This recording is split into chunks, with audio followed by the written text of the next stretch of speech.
hard to believe it's December, although you can tell by looking around at the sanctuary, but it's hard for me to believe that December is actually here.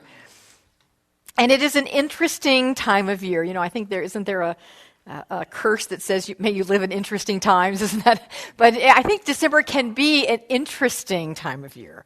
For some, it is a time of beauty and connection and community and care and giving and receiving and joy and celebration, merriment, family, and of course, love. For many people, it's that, and that's just fabulous. And for others, not so much. For others, it can be a time of feeling isolated and lonely.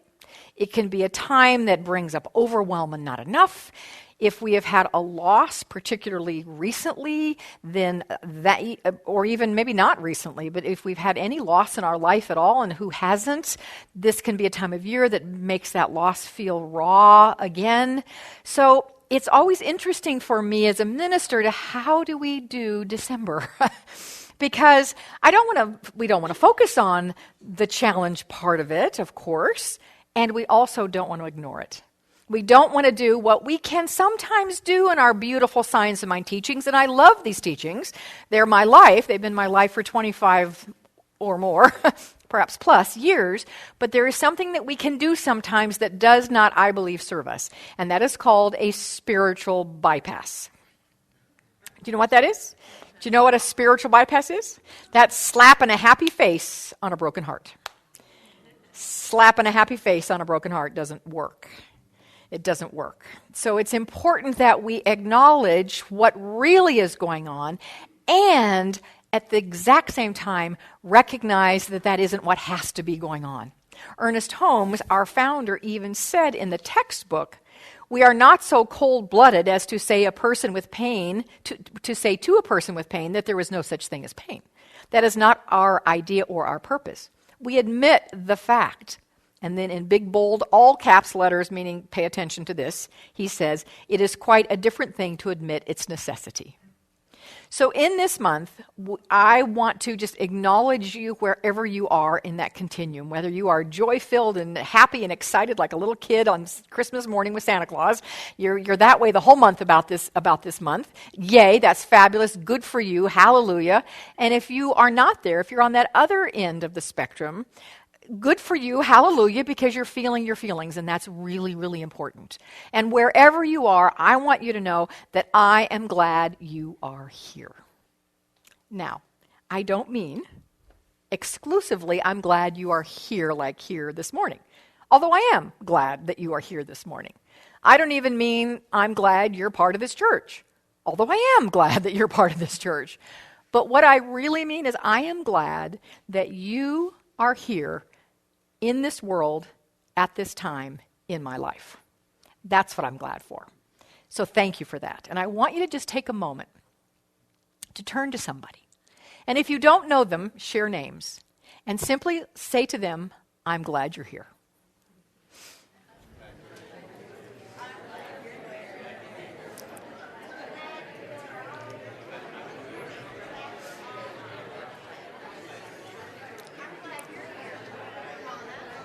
And then find somebody else, somebody different. Exchange names if you don't know them and say, I'm glad you're here.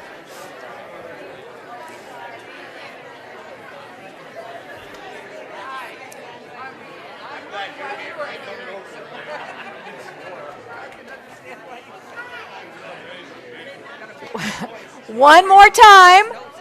One more time. Oh, I've lost total control. I'm glad you are here. One more time with a little bit of a difference. One more time with a little bit of a difference. Come back with me. Find somebody else new, a third person. Introduce yourself. Hold on, be with me. I've totally lost control. Would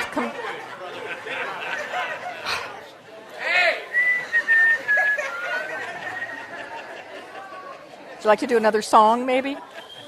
All right, so Girl Scout hands. That's it, Girl Scout hands. So last time, a third person, slightly different.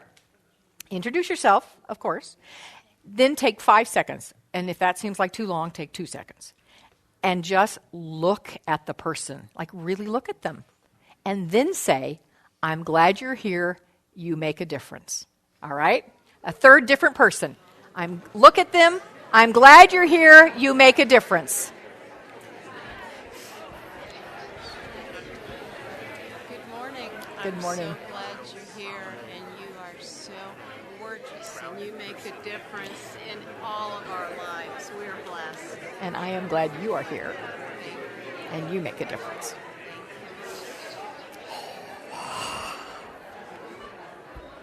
All right, come back to me now. Come back to me now.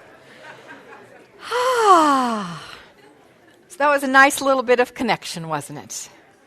That's what this time of year really is about. It's about connecting. It's about caring.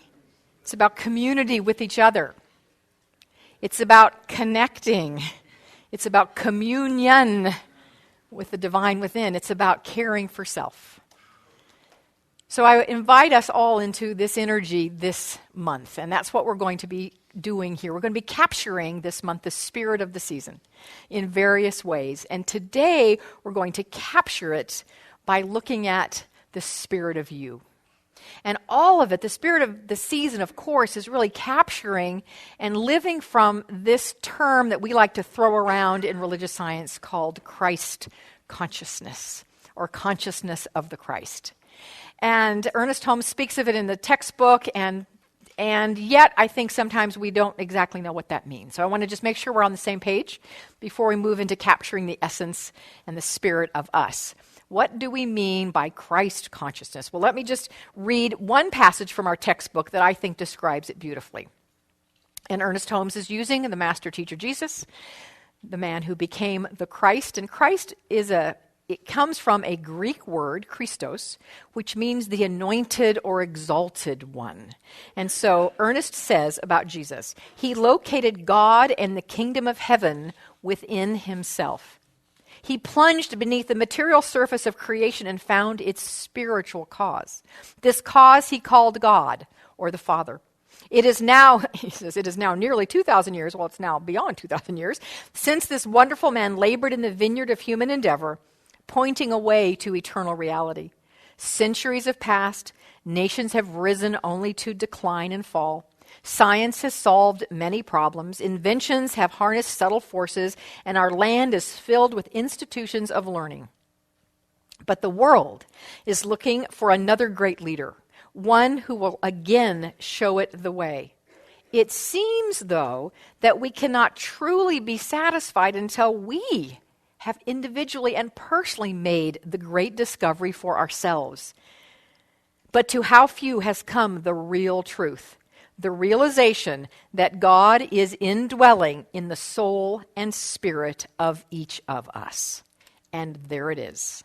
That is Christ consciousness, the awareness, the realization that God is indwelling in the soul and spirit of each of us. So that's where we're going this month.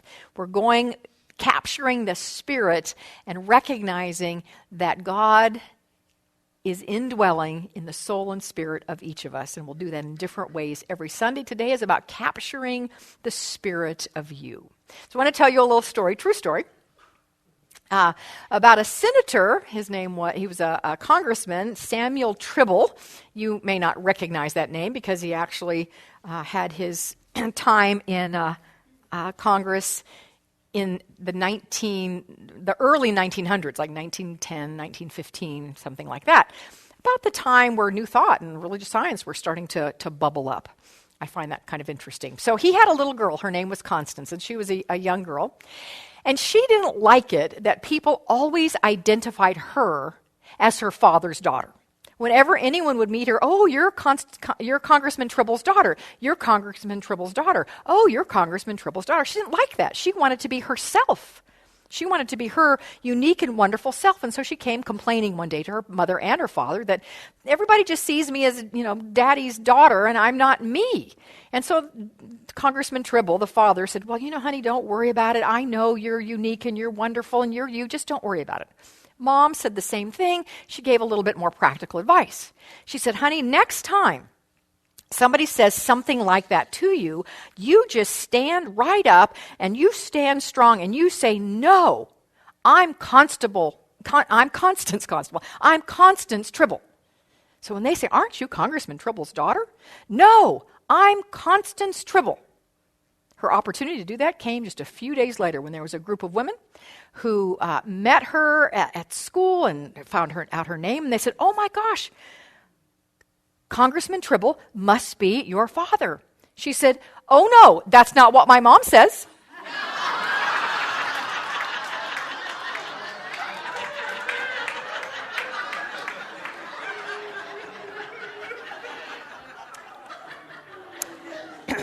That's not quite what we meant. That's not quite what her parents meant, but we got it. Each of us. She wanted to be known as her own unique person.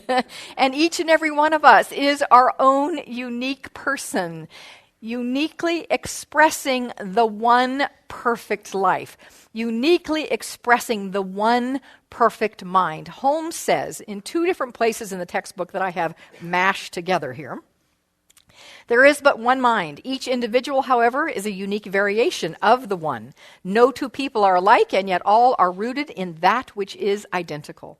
The higher sense of this truth, the greater will be the realization of the uniqueness of our individual character and personality. The real self is God-given and cannot be denied. It is the place where God comes to a point of individualized and personified expression. I am the light of the world. The Persian poet Rumi, in his eloquent and elegant way, said this: do you know what you are? You are a manuscript of a divine letter. You are a mirror reflecting a noble face. This universe is not outside of you. Look inside yourself. Everything that you want, you already are. That is so beautiful. We don't always recognize this. We don't always know this is true. But I am here to tell you, and it's not just me, that that is the truth of who you are. So if part of the reason that this time of year for you is one of not great joy and happiness and enthusiasm, if one of those reasons is because you are still carrying around some unworthiness or a belief that you don't deserve to manifest the dreams and goals and desires that we often talk about here, my invitation to you is you capture the spirit of you this month and recognize that you are worthy of that. You do deserve that. And today I'm going to give you some tips on how to do that. But that you absolutely are everything you've already wanted, you ever wanted. You already are that because you are, I love that line, you are a manuscript of a divine letter. You're going to have a chance to say that in a couple of minutes, so get ready for that. So how many of you have heard of Abraham Maslow? Probably most of you. Abraham Maslow. Yes, he was an American psychologist who founded the line of humanistic psychology.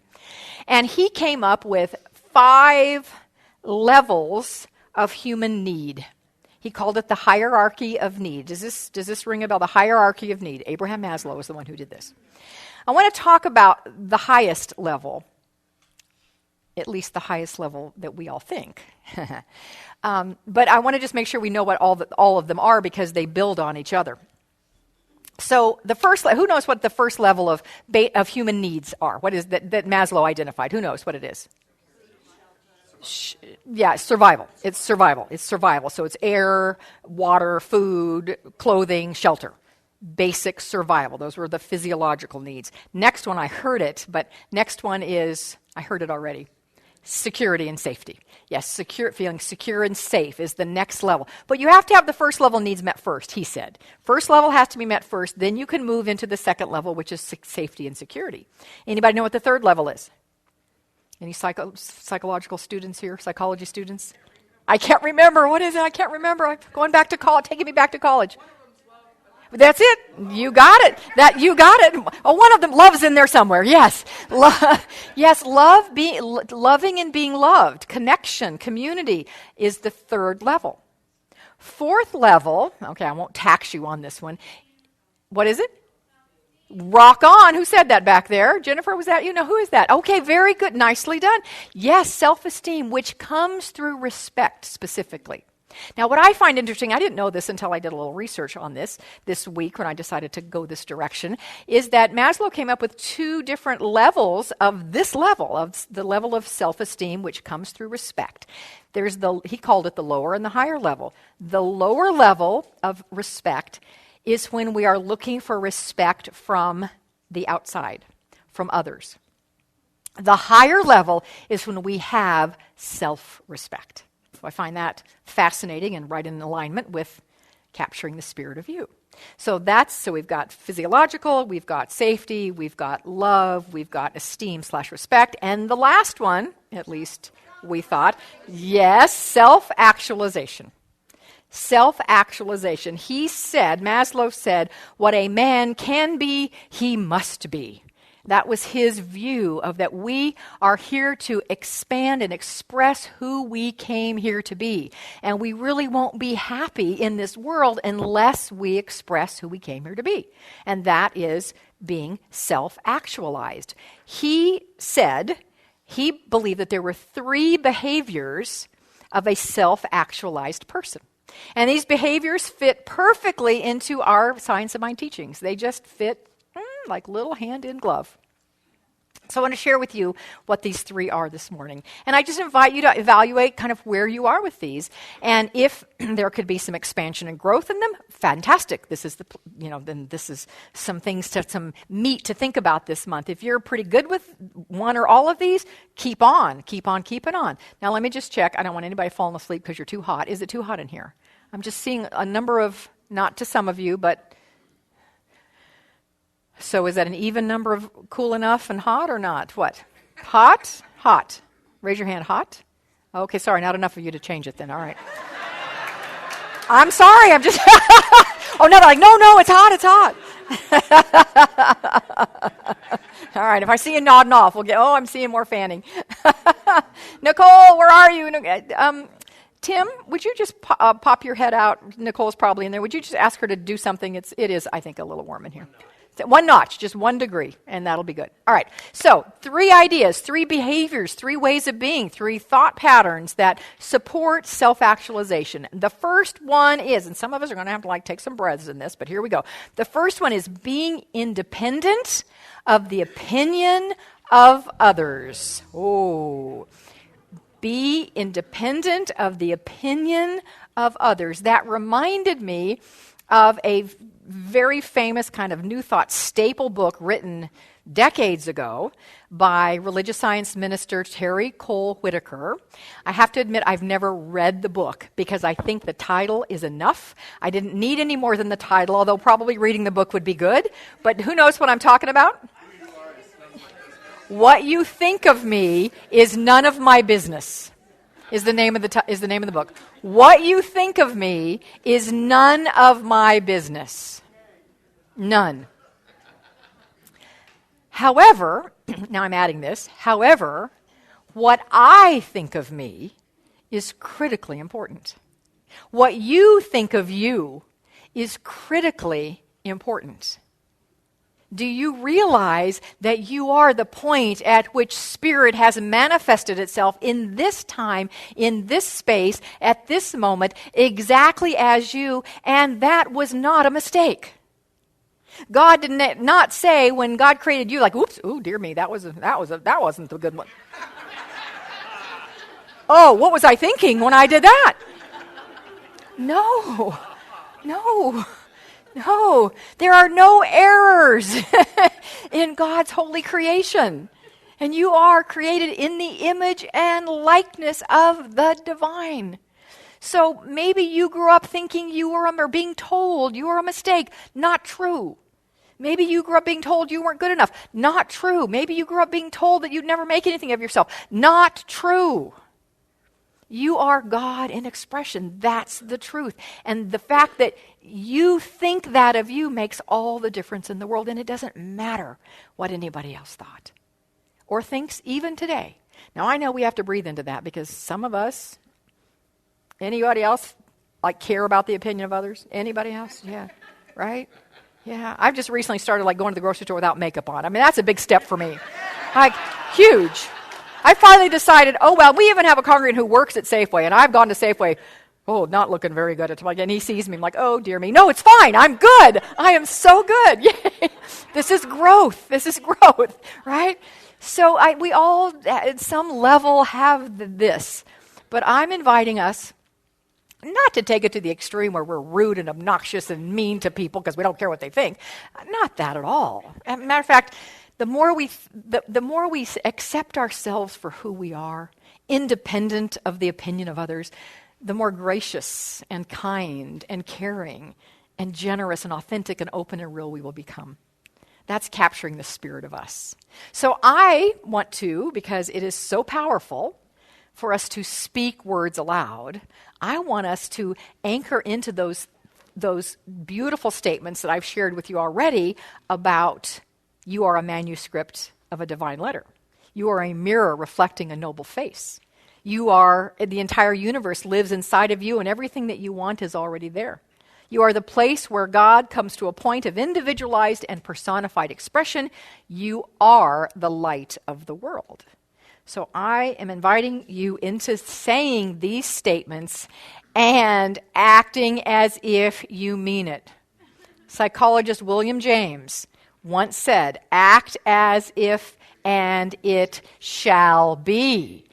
So whether you in this moment believe these words, I invite you to say them as if you believe them. And of course, if you want to get in our power position, I love it. I see people standing up in the back already. The power position, for those of you who don't know what I'm talking about, it's been psychologically proven that when our bodies are in a certain position, we're more powerful.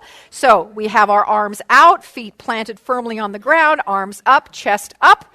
It's kind of the Wonder Woman position, actually, is what it is, right? Right? That's it, isn't it? Boom, boom, boom. All right, and so you're going to say, I am a manuscript of a divine letter. I am a mirror reflecting a noble face. The entire universe lives in me. And everything I want is already here. I am the place where God comes to a point of individualized and personified expression. I am the light of the world. Ooh, that was good.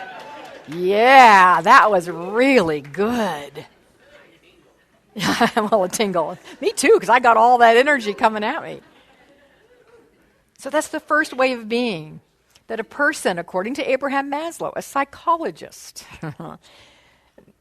living New Thought principles, said, we live into self-actualization when we are independent of the opinion of others. Second way, so everybody take a breath. Here we go.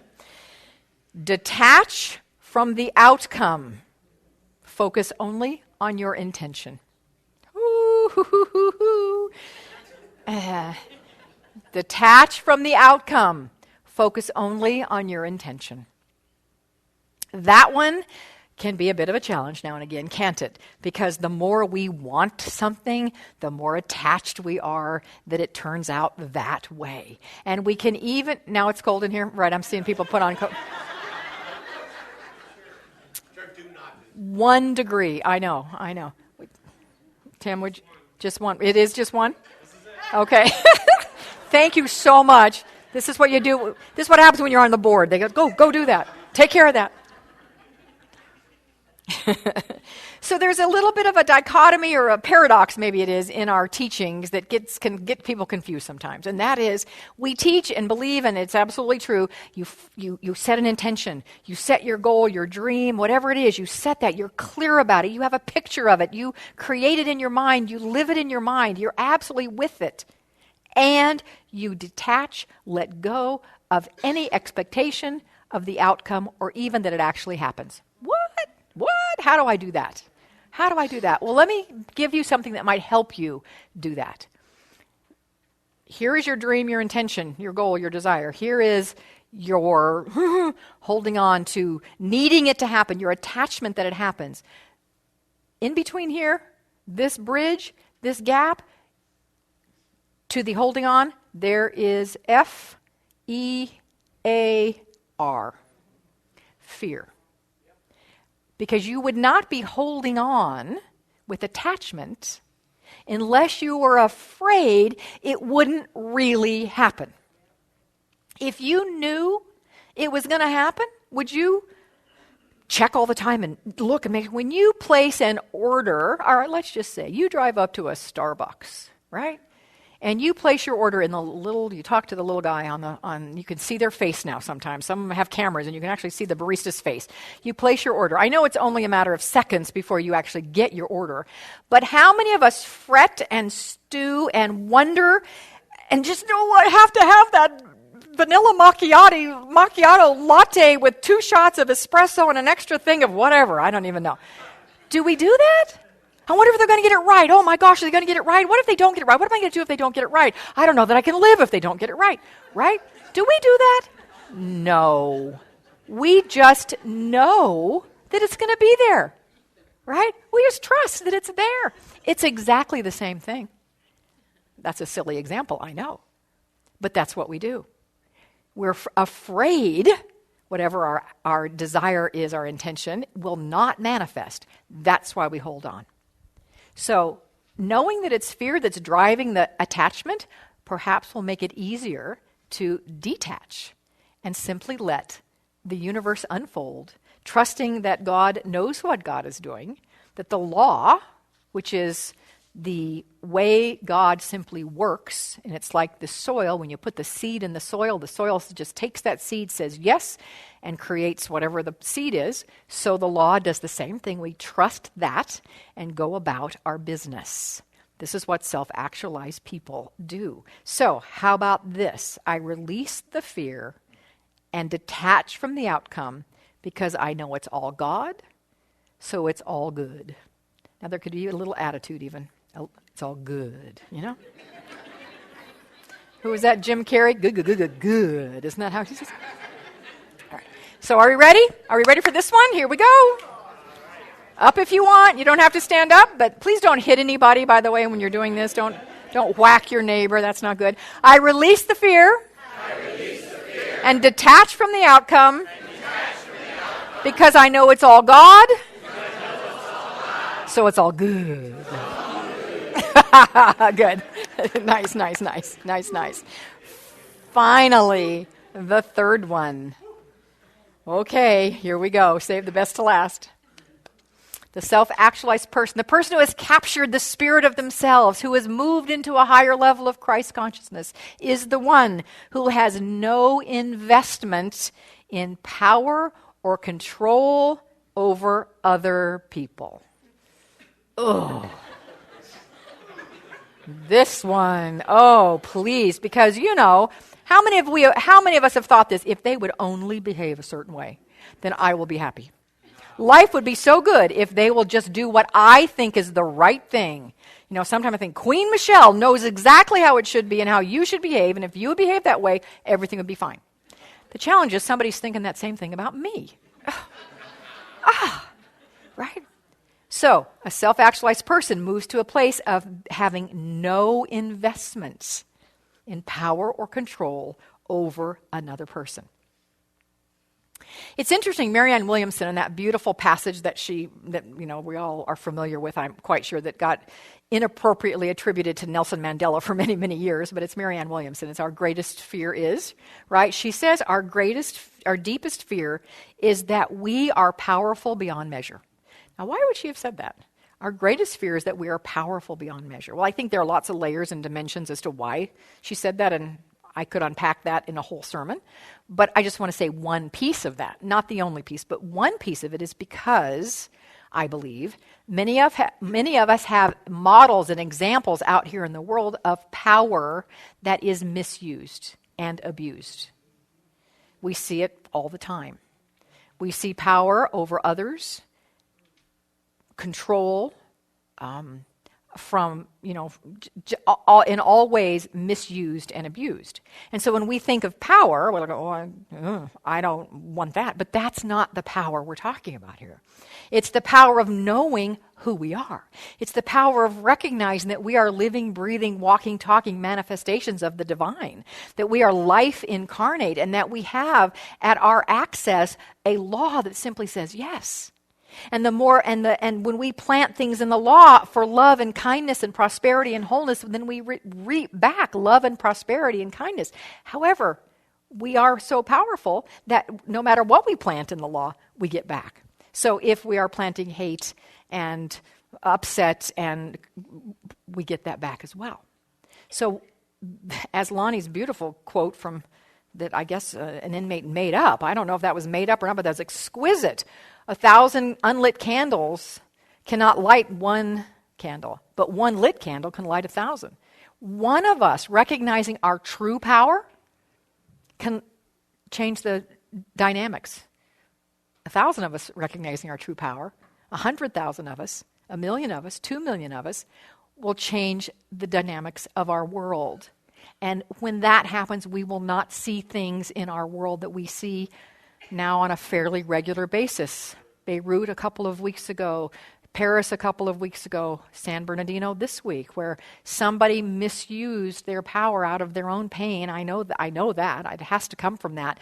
But nonetheless, they've misused their power and have hurt many, many, many people. So the world needs us very, very much to step into our true spiritual power. To stand, as Reverend Johnny Coleman, a beautiful minister in Chicago, passed away a couple of years ago, but she used to say we need to stand on our own two big spiritual feet.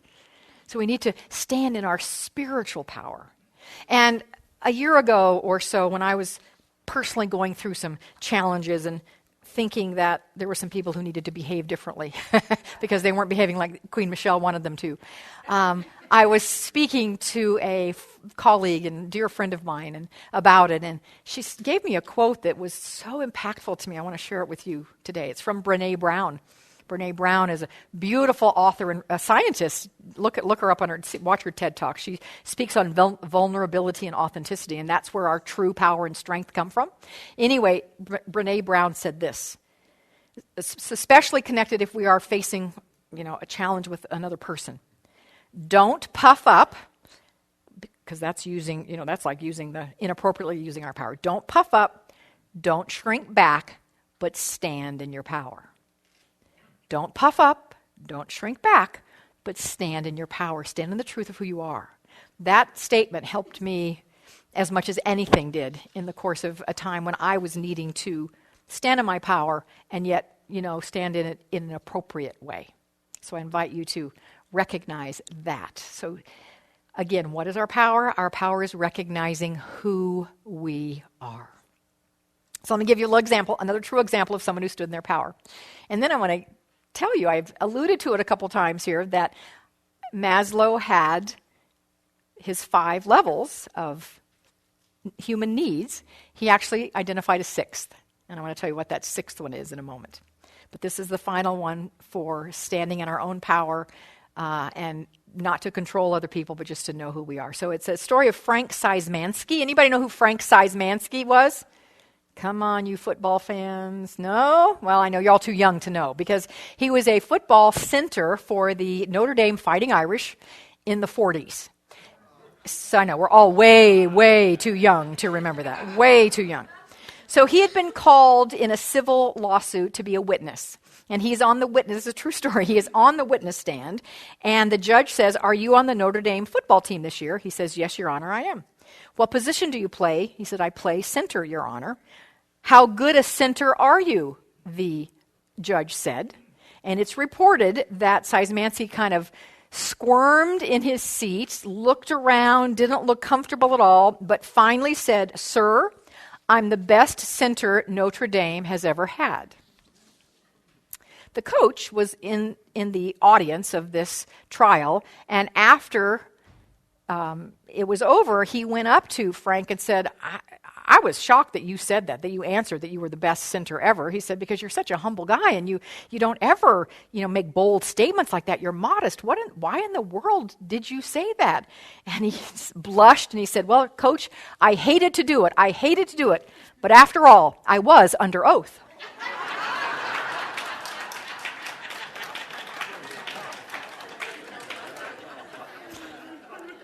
And I did have somebody tell me after first service that, in fact, he was the best center the Fighting Irish, at least up to that point, had ever had. So here's our statement. I stand in the power of God living through me and as me. I stand in the power of God living through me and as me. So we capture the spirit of ourselves. You capture the spirit of you. You become self-actualized as you are independent of the opinion of others, as you detach from the outcome, and as you invest no power whatsoever or control over other people. That's self-actualization. But Maslow said later on in his work that his self-actualization description and that level did not go far enough. That there was another level of human development, of emotional, psychological development. So he said it was beyond actualization, and he called it self-transcendence. And he said that the self only finds its true actualization in giving itself to some higher goal outside of itself in altruism and spirituality. And doesn't that take us right back to Christ consciousness, which is giving, which is love, which is higher than ourselves, which is the nature of the divine.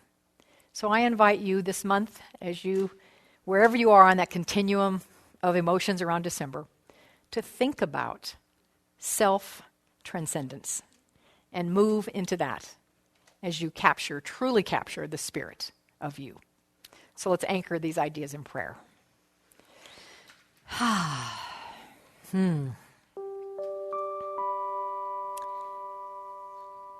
sweet, how delicious this moment is to recognize the one life, the one power, the one presence, the one mind that is perfect and that permeates all things, including each of us. How beautiful it is to know that there is a force, a power, a presence, an energy that is infinite in its goodness, in its love, in its creativity. And this power, this presence, this energy is my power, my presence, my energy, and it is the power, presence, and energy of each and every one of us.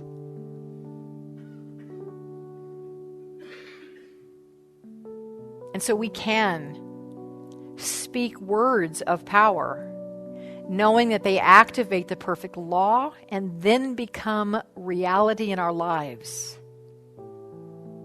So in this prayerful place, I am going to again say all of those proclamations we have made this morning. And invite you to just say them if you like to yourselves, or simply let the words wash over you, fill you, and become truth for you. I am a manuscript of a divine letter. I am a mirror reflecting a noble face. The entire universe lives inside of me, and everything I want is already here. I am the place where God comes to a point of individualized and personified expression. I am the light of the world. And so I release the fear and detach from the outcome, because I know it's all God, so it's all good. And in that I stand in the power of God living through me and as me. And I am so grateful that these words now live in our lives. They inform our decisions and our activities. And they shine forth and light 1,000 different candles. Candles of God, individual people.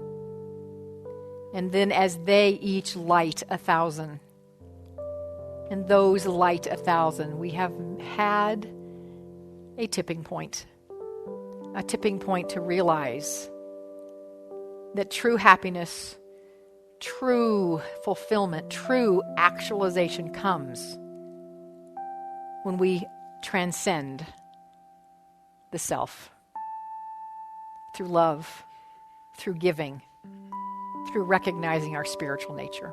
I'm grateful for this, and I do call it good. Oh, so very, very good. And release these words now into the perfect law that has already said yes, is already doing its work in the invisible, bringing these words forth in the visible.